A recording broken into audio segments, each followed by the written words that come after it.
ஆண்டவரை இயேசு கிறிஸ்து லாசரு உயிரோட எழுப்புறதுக்கு வந்தப்போ மார்த்தாள் ஓடி வந்து சொல்றா, யோவான் 11 இருக்கு, ஆண்டவரே நீர் இங்கே இருந்திருந்தீரானால் என் சகோதரன் மரிக்க மாட்டான்.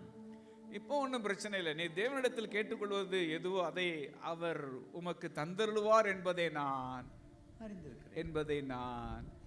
அறிந்திருக்கிறேன்.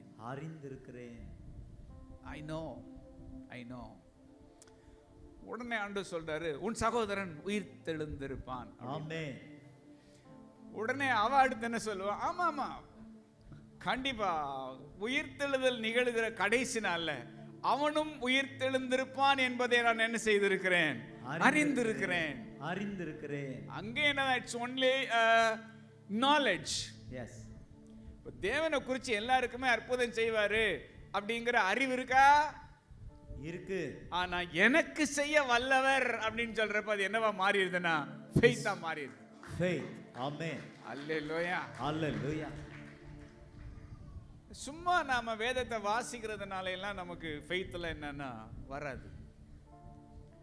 நான் வாசிக்கும் பொழுது தேவனுடைய வாயிலிருந்து ஒரு வார்த்தை புறப்படுது பாருங்களேன்.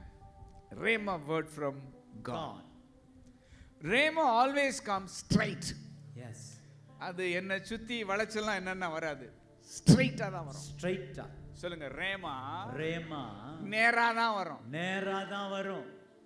சில நேரம் சொல்றீங்களா, வார்த்தை எனக்கு நேரா வருது. எஸ். வார்த்தை எனக்கு நேரா வருது. உங்களுக்கு நேரா வருதுன்னா அது என்னது? ரேமா. அல்லேலூயா. அப்படி வருதுன்னா ஆண்டவர் உங்க டாபிக்கை கையில எடுத்துட்டாருன்னு அர்த்தம். ஆமென்.